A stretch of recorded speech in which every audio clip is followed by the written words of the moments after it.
आज निधन हो गया है, जिसके लिए पूर्व सीएम त्रिवेंद्र सिंह रावत ने भी ट्वीट करके दुख जताया है। और उत्तराखंड के सदन में एक तरीके से शोक की लहर दौड़ गई है। जहां पर इंदिरा हृदयेश जी के मरने की खबर लोगों पर पहुंची, वहां पर एक दुख की लहर दौड़ गई है उत्तराखंड की राजनीति के लिए।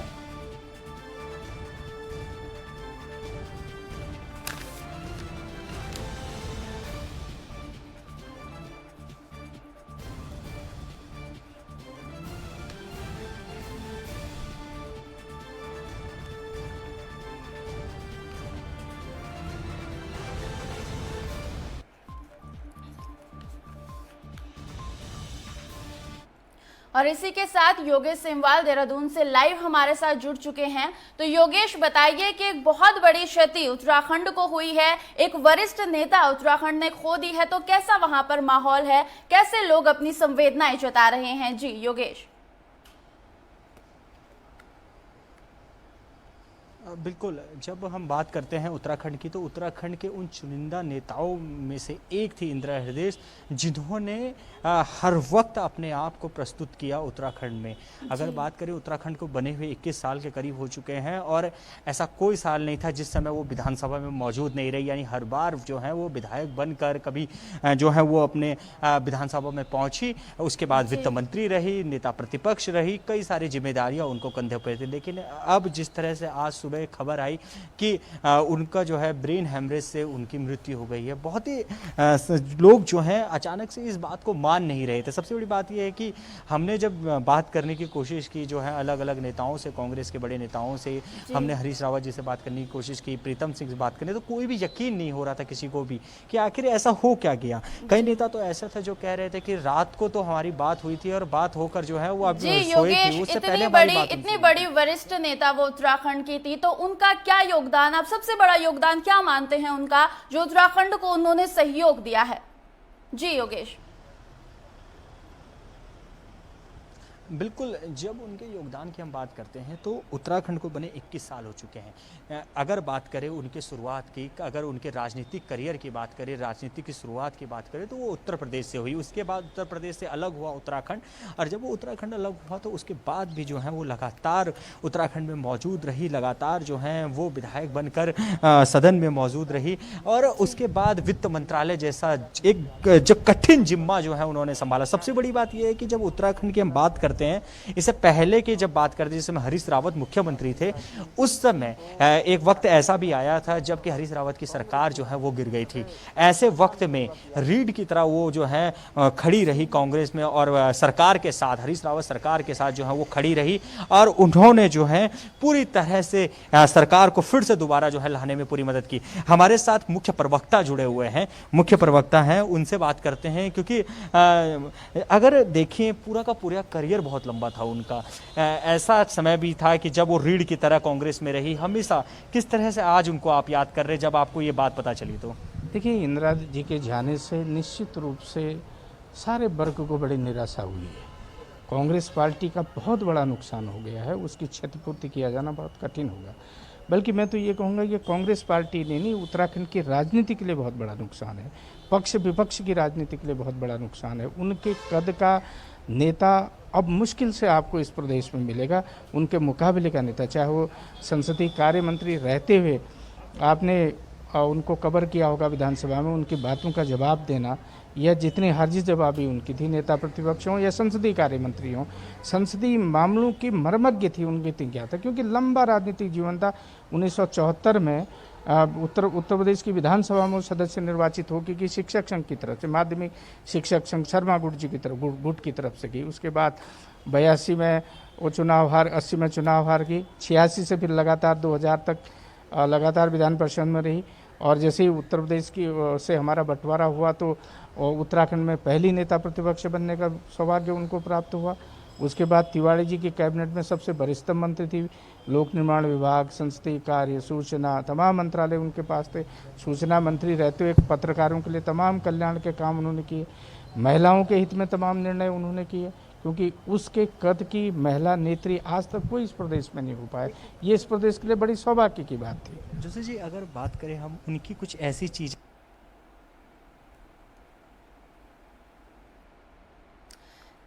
जी, तो उत्तराखंड में कांग्रेस को एक बड़ा झटका लगा है, जहां पर उनकी एक वरिष्ठ नेता को उन्होंने खो दिया है।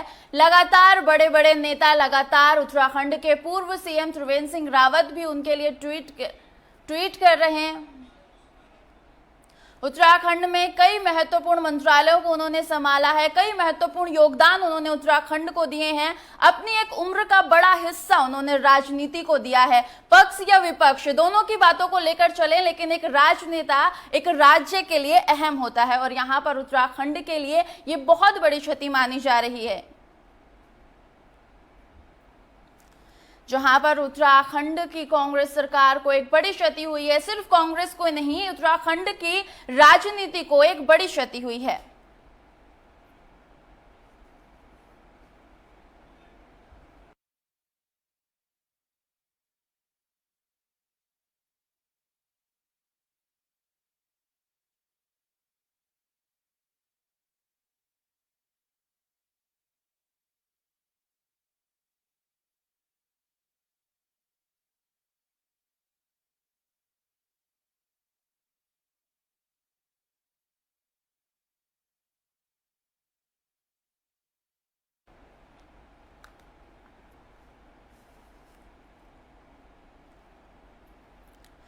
तो उत्तराखंड की वरिष्ठ नेता इंदिरा हृदयेश जी का निधन हो गया है। बताया जा रहा है कि दिल्ली में हार्ट अटैक आने से उनकी मौत हो गई है और उत्तराखंड में एक शोक की लहर दौड़ गई है। उत्तराखंड में राजनीति के क्षेत्र में अपना महत्वपूर्ण योगदान देने वाली इंदिरा हृदयेश अब कांग्रेस या उत्तराखंड वासियों के बीच में नहीं रही हैं, जिसका दुख लगातार बड़े नेता जता रहे हैं।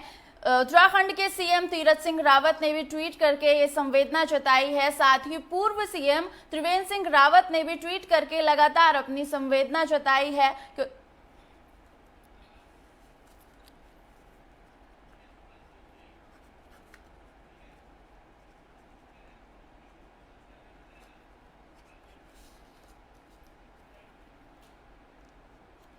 तो रुद्रपुर से समाज सेवी हमारे साथ जुड़ गई हैं सुरेंद्र हांसी। तो मैं आपसे जानना चाहूंगी कि इतनी बड़ी क्षति कांग्रेस को हुई है और एक नेता होने के साथ साथ उनका योगदान सामाजिक कार्यों में भी रहा है, तो किस तरीके से उनके योगदान को आप देखते हैं? देखिए, ये खाली कांग्रेस के लिए ही बहुत बड़ी क्षति नहीं है, उत्तराखंड के लिए बहुत बड़ी क्षति है इंदिरा हृदयेश का चला जाना। और एक वो कदावर नेता रही हैं और उनको पहाड़ की पीड़ा हमेशा रही है।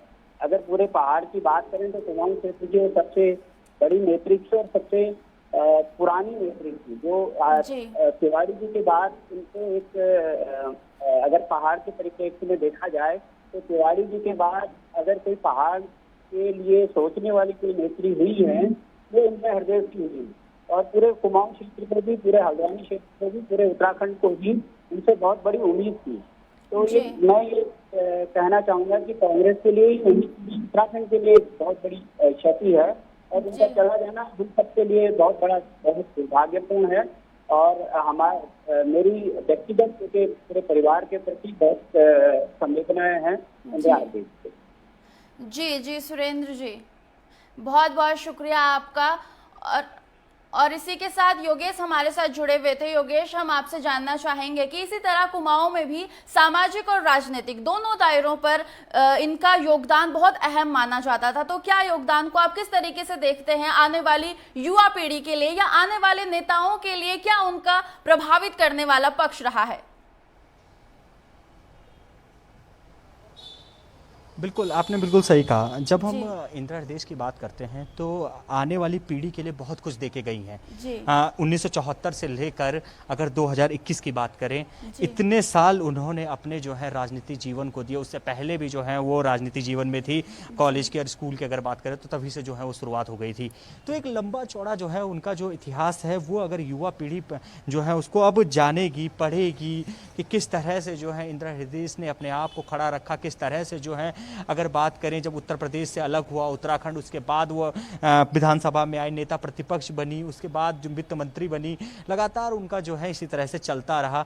बहुत सारी उनका लंबा जो राजनीतिक करियर था वो था, तो अपने आप में एक उदाहरण थी वो। हम मथुरा जोशी से ही जान रहे थे क्योंकि मुख्य प्रवक्ता है, उनके साथ लगातार जो है वो जुड़े रहते थे। और सबसे बड़ी बात ये है कि जोशी जी जब बात करते हैं इंदिरा हृदयेश की, उनका जिस तरह से आप बता रहे थे कि एक खास बात जो आपको हमेशा प्रभावित करती थी उनकी, तो क्या थी वो? देखिए, सबसे बड़ी बात थी कि महिला होने के कारण भी जो उनकी दृढ़ता थी, अपनी बात को दम से रखना और अपनी बात में अडिग रहना, अपनी बात के लिए संघर्ष करना। देखिए, इंदिरा जी ने राजनीति की बुद्धिजीवी वर्ग की, शिक्षक संघ की राजनीति की। 74 में जब एमएलसी हुई तो माध्यमिक शिक्षक संघ से वो एमएलसी बने, क्योंकि उत्तर प्रदेश में उन दिनों 10 सीटें शिक्षक संघ के लिए रिजर्व होती हैं, विधान परिषद के लिए उसमें होती है, और पूरे उत्तराखंड के 8 जिलों की एक सीट हुआ करती थी, उस सीट का प्रतिनिधित्व किया। आप समझ सकते हैं कि जो महिला बुद्धिजीवी वर्ग में राजनीति करेगी तो राजनीति में कितनी खिलाड़ी होगी, इसका अंदाजा आप स्वयं लगा सकते हैं। एक सवाल मैं आपसे पूछना चाहता हूँ, जो वो दौर जिस समय हरीश रावत मुख्यमंत्री थे, ये वित्त मंत्री थी और सरकार चली गई थी, अचानक से क्योंकि आपके ऊपर भी जिम्मा आ गया था, पूरा एकाएक सबके ऊपर जिम्मा आ गया था, उस समय कैसी स्थिति थी उनकी? क्योंकि सबसे ज़्यादा वही वक्त याद किया जाता है। देखिए, उस समय उनका बड़ा महत्वपूर्ण रोल हो गया था, क्योंकि संसदीय कार्य मंत्री थी और तमाम जो फैसले हाई कोर्ट, सुप्रीम कोर्ट, तमाम अन्य विधानसभाओं के जो फैसले आए थे सरकार को बचाने के लिए, एसआर बोमोई का केस था, तो उस समय में हम जब उनसे बात करते थे, क्योंकि हमको चैनल्स में डिफेंड करना पड़ता था, जब हम उनसे बात करते थे तो उनका एक समझाने का बिल्कुल तरीका ही बिल्कुल अलग था, और जितना ज्ञान उनको, अथाह ज्ञान था संविधान की, वो बहुत ज़्यादा मर्मज्ञ थी और संसदीय परंपराओं की बहुत मर्मज्ञ थी। निश्चित रूप से उस सरकार को बचाने में उनका बहुत बड़ा रोल रहा, बहुत बड़ा हाथ रहा। वो सब उनको इतने लंबे राजनीतिक जीवन से प्राप्त हुआ था।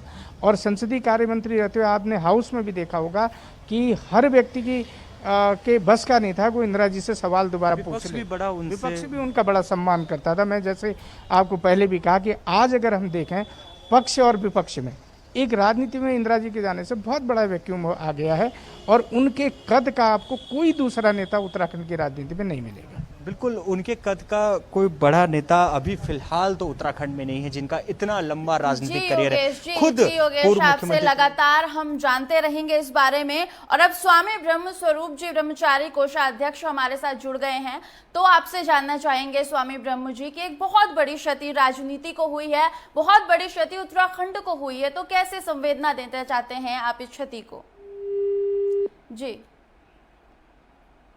जी, तो लगता है उनसे संपर्क नहीं हो पा रहा है, लेकिन एक बहुत बड़ा नेता, या कहेंगे एक बहुत वरिष्ठ नेता उत्तराखंड ने इस समय खो दिया है। और उत्तराखंड में ये बहुत बड़ी क्षति है, जहां पर आज सुबह ही कांग्रेस प्रदेश उपाध्यक्ष सूर्यकांत धस्माना ने इस चीज की पुष्टि करी थी कि इंदिरा हृदयेश हमारे बीच नहीं रही है। तो योगेश लगातार हमारे साथ बने हुए हैं। योगेश, बड़े बड़े नेता इस चीज को एक बहुत बड़े दुख के रूप में ले रहे हैं, क्षति के रूप में ले रहे हैं। लगातार आप बड़े बड़े नेताओं से भी संपर्क में है, तो क्या कुछ संवेदनाएं लोग व्यक्त कर रहे हैं योगेश? बिल्कुल, आपको बताना चाहूँगा कि ऐसा कोई बड़ा नेता नहीं है जो इंदिरा हृदयेश का सम्मान नहीं करता था। उत्तराखंड में इस समय अगर हम बात करें तो सबसे जिनको कहें कि बरगद का एक पेड़ बहुत बड़ा, जो कि पूरा का पूरा उत्तराखंड की राजनीति को अपने नीचे ली हुई थी, सबसे वरिष्ठ नेता थी वो यहाँ की, और वो भी जिन्हें संसदीय ज्ञान सबसे ज़्यादा था। कहा जाता है कि कई सारे मुख्यमंत्री तो ऐसे थे जो कि उनके पास जाते थे, उनसे जानना चाहते थे। एक बार हम प्रकाश पंत जी को याद करते हैं, प्रकाश पंत जी की मृत्यु से पहले एक बार हम उनके साथ बैठे हुए थे, तो प्रकाश पंत जी जब विपक्ष नेता प्रतिपक्ष जब बने थे तो वो बताते हैं कि जब मैं नेता प्रतिपक्ष बना था तो उस समय मैं इंदिरा हृदयेश के पास गया। इंदिरा हृदयेश क्योंकि उससे पहले नेता प्रतिपक्ष रह चुकी थी, तो मैं इंदिरा हृदयेश के पास गया और मैंने जाना उनसे कि किस तरह से नेता प्रतिपक्ष का पूरा काम होता है, किस तरह से वो कामकाज करते हैं। और बहुत अच्छी तरह से ये बात उन्होंने सदन में बताई थी कि कितनी अच्छी तरह से नेता प्रतिपक्ष ने जो है प्रकाश पंत को सब समझाया था कि किस तरह से एक पूरी भूमिका होती है अगर बात करें नेता प्रतिपक्ष की, यानी कि योगेश जी, मतलब कि कांग्रेस, जी योगेश, मतलब उत्तराखंड की राजनीति को एक बहुत बड़ी क्षति आज हुई है। उत्तराखंड ने अपना एक वरिष्ठ नेता खो दिया है। बहुत बहुत धन्यवाद योगेश इन संवादों को देने के लिए। और इसी के साथ इस बुलेटिन में बस इतना ही। देश और दुनिया की तमाम खबरों के लिए देखते रहिए नेटवर्क 10। जय हिंद।